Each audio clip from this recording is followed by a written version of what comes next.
Hello, hello, and welcome to Decaf, a production of the Beacon Center, Tennessee. Taylor and Mark joining you on this beautiful, what is about to be Memorial Day weekend. By the time you guys are listening to this, it will be Memorial Day weekend. Mark, y'all got any big plans? No, I don't. I just realized we're off Monday, so I'm excited. I actually just did not. I feel like I've just been so caught up in work and everything else that I didn't realize that this was happening. So it's an exciting thing to happen when you're not expecting. Like, oh, we're off Monday, and happy Memorial Day.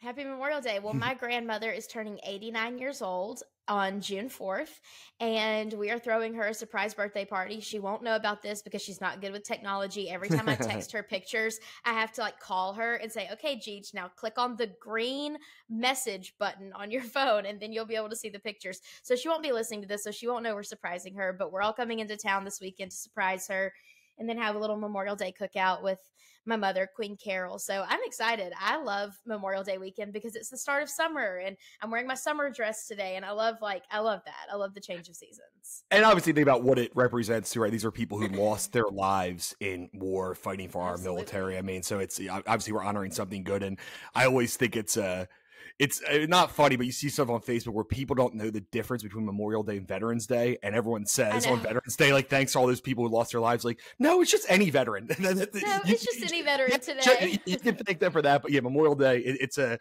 I think sometimes we had these holidays and we just it kind of loses some of what it's about, say with Christmas and all these other things. Like, we're so caught up in what we're doing, but obviously it's a good time to remember that, without our military and people who did lose their lives for the freedom that we enjoy, we wouldn't be here. So shout out to all the families who have lost loved ones. Yeah, I'm so thankful for my upbringing around the holidays like this. My mom always puts her red, white, and blue bunting all over our fence outside on our deck. A bunting? Bunting, bunting, it's like the red, white, and blue kind of things that drape down like a half circle. Oh, and they, bunting, it's the red, white, and blue. You just explained what you already explained. But yes, okay, yeah, I get it. I understand what you mean. The little flag kind of things, yeah. Like the fence. Yes. Okay. Well, and they're all over our fence, and then we have my granddad's World War II military jacket shadow boxed in our house with his flag from his casket when he passed away, and my mom brings out his World War II pictures, and he, thankfully did not lose his life in World War II, but around Veterans Day and Memorial Day, we always, and the 4th of July for that matter, celebrate the fact that we live in a country where people are willing to risk their lives for our freedom and our safety. And so it's a beautiful thing. So if you do have a family member who has lost their life in a war fighting for our country, thank you for that sacrifice. And if you know somebody or a family member who was a veteran, don't say Happy Memorial Day to them because that doesn't relate they're to alive. Them. Yes. Because they are alive. Yes. Mark, it sounds like you might have made this mistake in the past. No, my dad said something. My dad was in the military, and I remember he told me years ago, he's like, somebody said Happy Memorial Day to him. He's like, oh, I know you're in the military, Happy Memorial. He's like, oh, well, that's not for me. Or something like that. Yeah, I'm alive. Still here. Yeah, I think a lot of people just, it's not, I think everyone understands that it's both celebrating the military, but it's like, just know what the holidays are before you congratulate somebody else on it. And this has been your civics education from yep.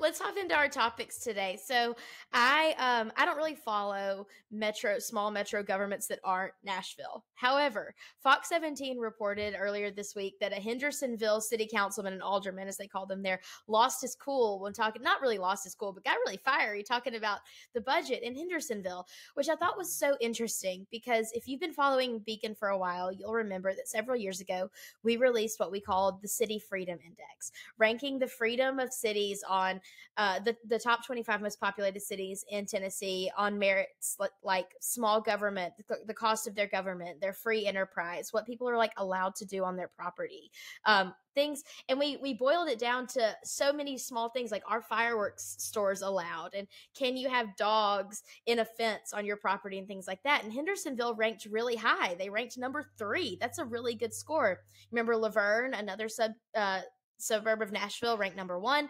Hendersonville, another suburb of Nashville, ranked number 3, with their cost of government ranking number 4. And this is one of those lists that you want to be high on. City freedom, you want to be the most free.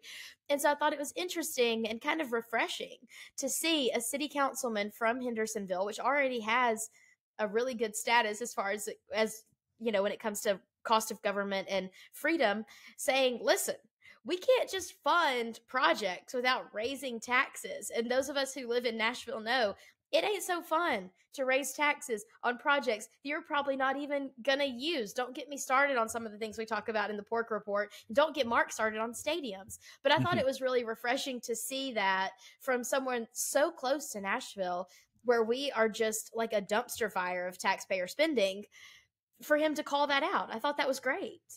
Yeah, and I think, and I guess it's both parties, but I do feel like there's this idea right now where specifically the left doesn't understand the idea of trade-offs.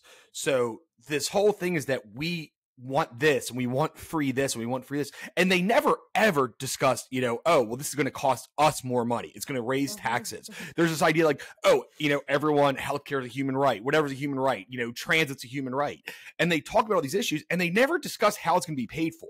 And it's always higher taxes. And of course, I think you have Republicans that do the same thing with different issues, but people are like, oh yeah, we want to give this business money and this business money. And the fact is that this was refreshing because it's like, yes, taxes are going to need to be raised if you keep spending money because you're spending money you don't have. And I think he was talking to, the alderman from Hendersonville, I think was talking about some new bypass or something like $13 million.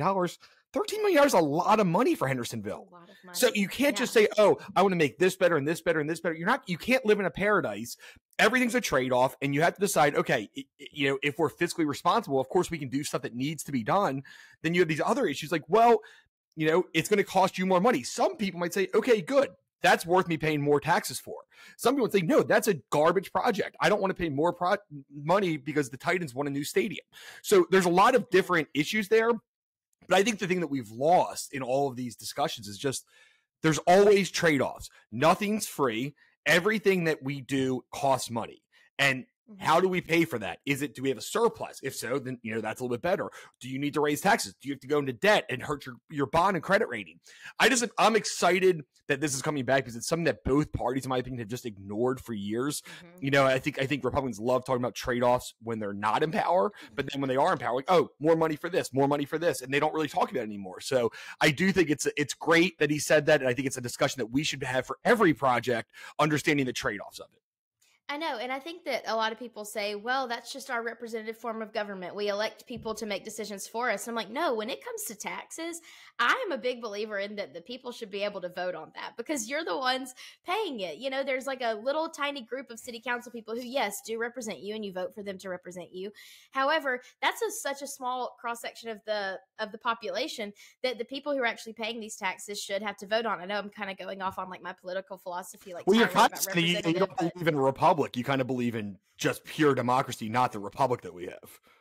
I'm a little bit like that. I really do think, and I know that it's not practical for people to vote on every decision that government makes, but I do think that tax decisions should be some that are voted on by the people because that is a direct impact on your family's bottom line, on what your family is able to take home and put towards your family and kids. I don't know. I'm a little on the side of that.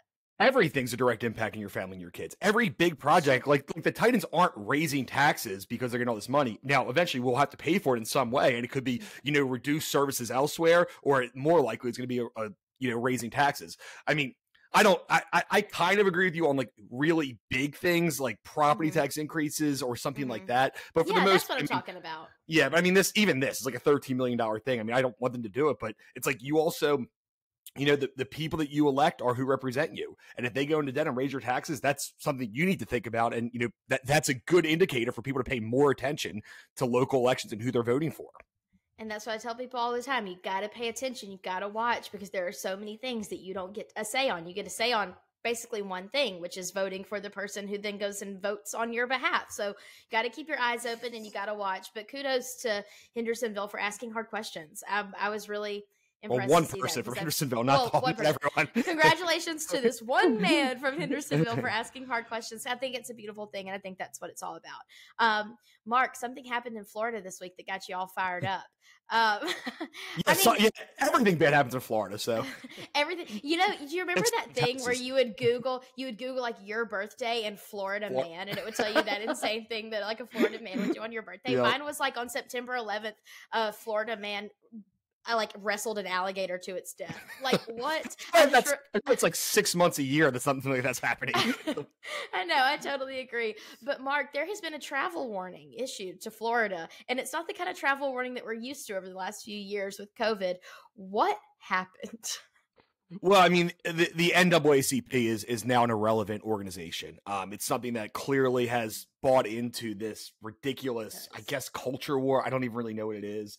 Of course, the NAACP used to be something that was important, especially, 60s, 70s. I mean, it was something that the same thing as potentially unions were like they once had a use. And I do think the NAACP could still have a use, but what they've done is they made themselves basically an arm of, the propaganda from the left. And they said that Florida is not a safe place for Black people to travel, which is insane. It's just, it's crazy. It's like, you don't want to know a safe place for Black people not to travel is the Middle East, Iraq. That's a place that I wouldn't want to do it. Or these countries that actually, and it's just, and for that matter, anyone else. Like, exactly. Generally speaking, safe place not to travel. Exactly, and that's most of what we're going. Of course, it's just it's really disgusting that what they're doing is they're just playing to this political, spectrum. And they want to make sure they're aligning with the far left on whatever. And, we're trying to make Florida, because it's been so successful in so many other ways, look bad. That seems to be the point, I guess, is to kind of show that, I know that, Republicans are voting strongly now for the state, but it's like, I thought the actual Chamber of Commerce of Florida had a good thing. Like, we're not going to make any comment on that, but what we can tell you is that Florida has the second highest amount of Black owned businesses. They have the second highest women owned businesses. Like, you can say what you want, but these are the people you're hurting. And it's really, no one's going to take it seriously. The very person from the NAACP who said, oh yeah, we just went to Florida for spring break. And, and it's like, well, if it's so dangerous, why would you go to Florida? Did something change in the last month and a half? It's just, it's a joke. And it's, and I think that a lot of organizations like this, like I said, like the NAACP was certainly an organization that once did a lot of important things and was needed. And it's turned into the same thing the ACLU has. It's just a joke now. It really is. And it's horrible that's happened, because I do think, an organization like that is probably necessary. You still have racism in this world. That is still a thing. And, having an organization to, back you up is, I think, could be important, but the NAACP has just lost it. And this type of thing makes anybody, and guess what? No one's listening to this. This is not going to stop one person from traveling to Florida. And even, it sounds crazy, but like, if you made something saying, LGBTQ, whatever, plus people don't feel safe, it's like, obviously I disagree with that. That's also crazy, but like, I can point to this, because like, I guess, they're doing whatever with drag shows, which I don't agree with, but it's like, what can you point to about why African Americans don't feel safe there? I don't understand. No, hey, I don't get it either. When you sent me that article, I was just as bamboozled as you were, because it doesn't make any sense at all. And it's honestly just sad.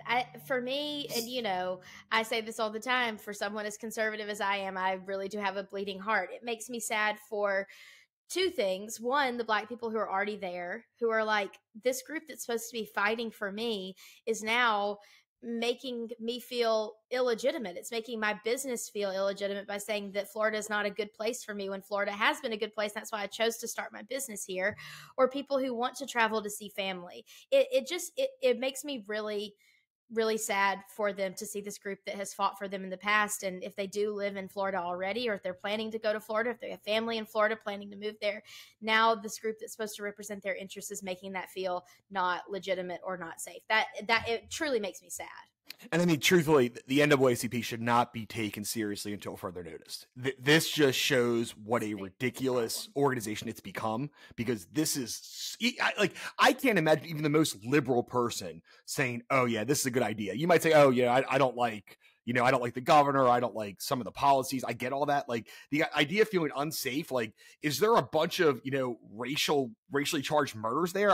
I missed that if there is. It's just disappointing. And at this time where we want to try to be moving past this, we had years of division, we still have a lot of division. I think politically it's as, as charged as it's ever been. It's like, why are you adding fuel to the fire by doing something like this? I know. You're just making us more divided for no reason at all. And it's kind of similar in a way to like when whatever Gavin Newsom was, people in California say, "Oh, you can't go to this state because their bathroom bill's different than ours, and we're gonna like limit state-based travel there." It's like, enough. We are one country. You don't have to agree with everyone's policies.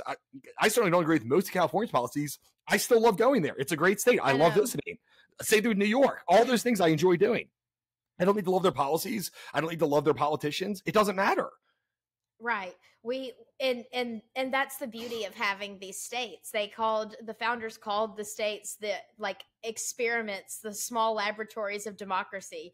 And so the states get to test out what they love. And if you don't like it, just don't go. But it's not fair to try to turn an entire population against one state for what I think is very blatant political reasons. It just makes me sad for the people who are already there.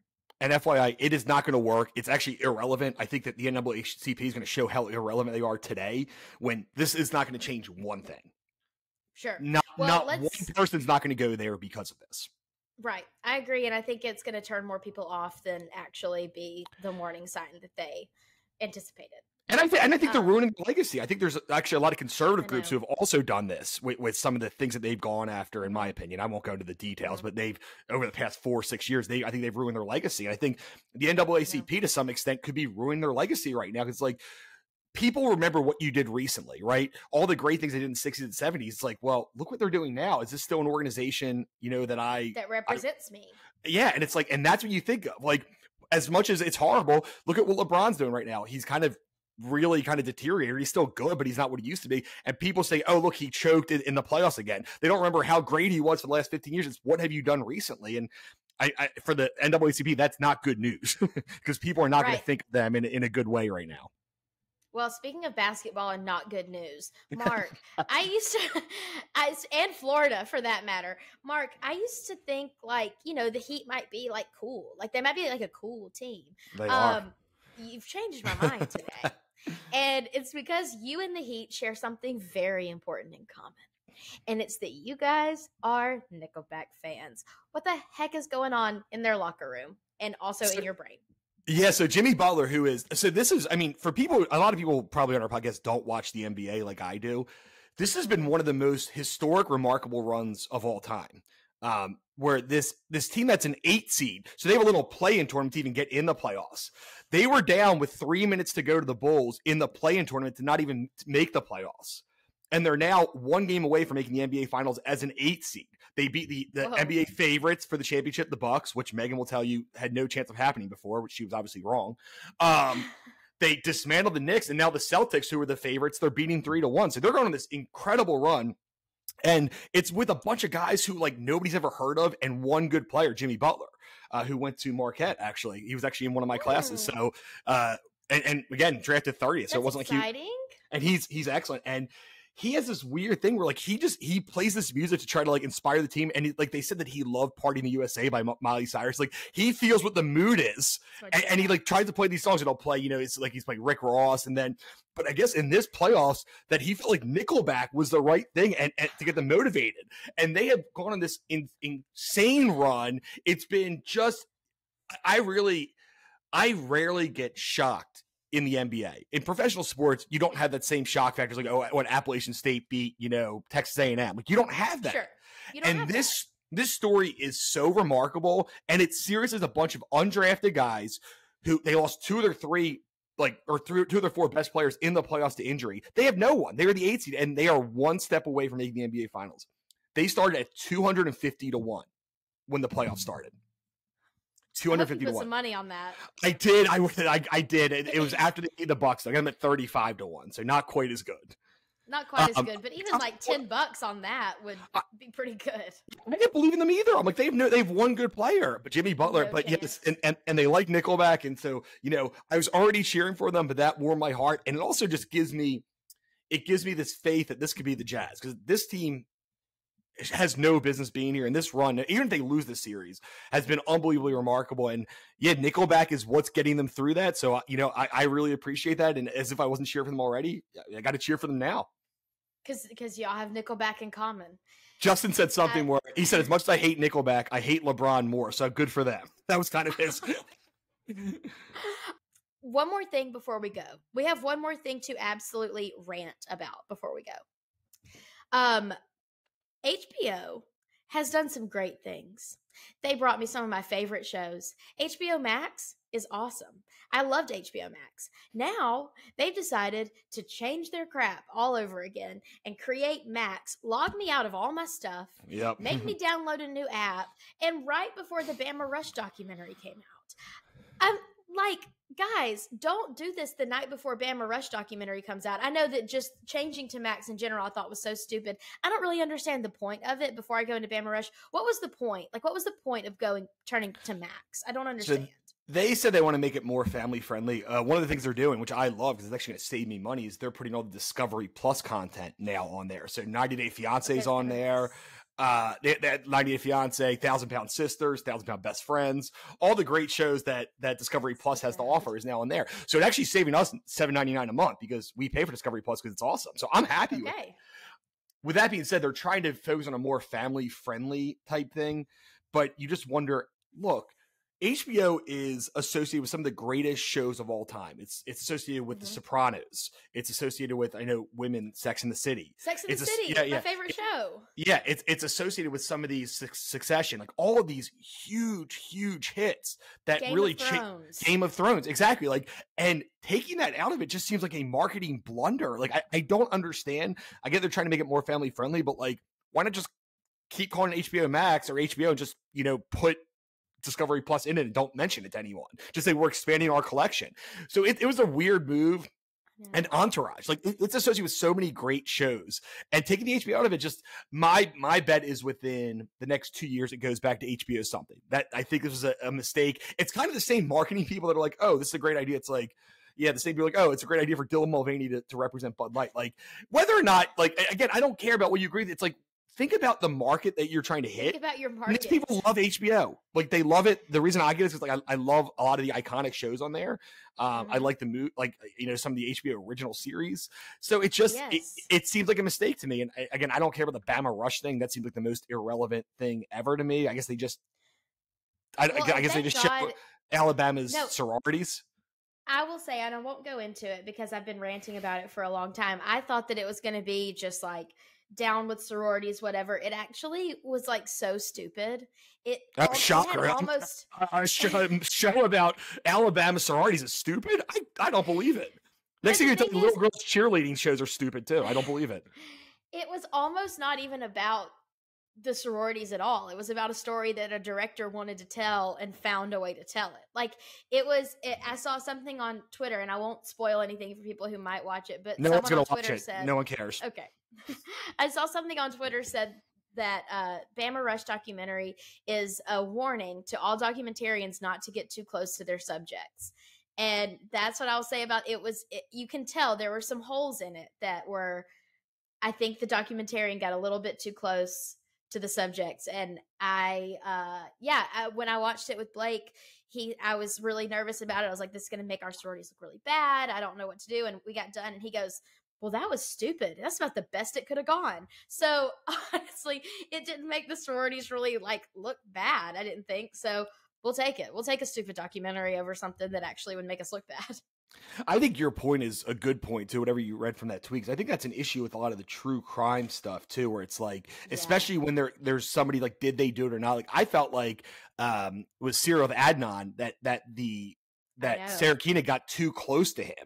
And it felt like she was defending him, or felt like, and I don't know if he's innocent or guilty, but the point was that they were clear. And the same thing with making a murderer. I felt like whoever did that, not to say they did do it, but they clearly were on the side of they did not do it. I'm going to set up a documentary to make it look like they didn't do it by putting all the important facts in that make them look bad, and maybe not putting all the facts that might make them look like they did do it. Well, and the one on Peacock, the one that we just talked about, Casey. Oh, Anthony. Yep. Casey Anthony. Yep. That was another one too. I just think if you're watching a documentary, you're watching it for the educational aspect of it and not editorializing. And I think that a lot of times these documentarians editorialize a little bit. They get a little too close and they share a story that is not the story that they're advertising that they're selling. And that's what I thought happened with the Bama Rush documentary. That's good to know. And I think that's a problem generally. I think it's something that we don't realize, human nature. If you like someone, you're going to be more likely to defend them if you like them personally. And that's the same thing with, I believe, the political sphere we're in right now. We know about CNN. they're not neutral. I mean, they're clearly left, and you have people there, but it's like, it's because they have these leftist tendencies or leanings, and it's hard for them to separate being, and it's hard. I mean, it's hard to be completely neutral because you have these feelings no matter what. Right. And that I think that's why we don't have any. I can't think of one real news source that I completely trust right now. Because I mean, in my opinion, you have Fox News that's clearly on the right. You have MSNBC that's clearly on the left. CNN's just a joke. I mean, they seem to be getting better, but still awful. A little bit. And it's that idea that you can't completely separate yourself from trying to be, factual and neutral. And that's, you see that with every documentary, that almost every documentary I've seen, the great documentaries are the ones where you don't feel that, and it's rare. Yes, I totally agree. And I've always loved documentaries. I remember the first documentary I ever saw was in the 7th grade, and it was a documentary. We watched it in my French class. It was in French. We had English subtitles. I mean, I was in like the 7th or 8th grade, but it was the first one I'd ever seen, and it just followed school children around in France and just talked about school children in France. I thought it was so beautiful, but with everything getting political, I mean, even you remember, I'm sure you've seen it. ESPN used to put shirts out that said, without sports, you'd have to talk about politics. And now ESPN talks about politics. I just think it's the way that our culture is going, that everybody has an angle. Everybody has a way that they want to present things, whether it's political or not. And it's undermining the integrity of documentaries. And it's sad because I was really hoping for like at least an actual picture of what Alabama Rush looked like. And it wasn't like that at all. It was just down with Southern culture almost. It's also hard though, lastly, is like, we could talk about all we want. It's hard to be neutral when you have feelings. When you say, I really like this person, or I don't like this person, or I feel like, I feel like Trump's A or B, or I feel like Biden's A or B. It's like, you're going to have these feelings in it where it's really hard to cover it in a neutral fashion. I think the best thing you can do as a documentary person, as anybody on news, is to understand your biases and try your best to correct them. Because I think that the issue when I see CNN, it's like, oh, we don't have biases. I don't even know. Like, we know you have biases. Stop lying. We know how you vote. We know how you talk. We know you hate Donald Trump. We get it. Acknowledge that to yourself, because some of them maybe aren't acknowledged to themselves. It's like, and it will make it a lot easier to watch your things, because you'll be able to say, I know I don't like this person. Let me, give it to my, I don't like Trump. Let me give it to my, Republican leaning friend. Do you think this is a fair portrayal? It's just, I think that understanding our biases is the key to that. And we all have biases about, who we like, who we don't like, what we like, if we think they're innocent or guilty. And it's just important to, I think, take that when you're doing something that's supposed to be neutral, where you want to appeal to both sides and say, hey, I want you to make a decision for yourself. But to go back to the divisiveness that we talked about earlier in the show, I think that we've become so divisive that people will create in a vacuum.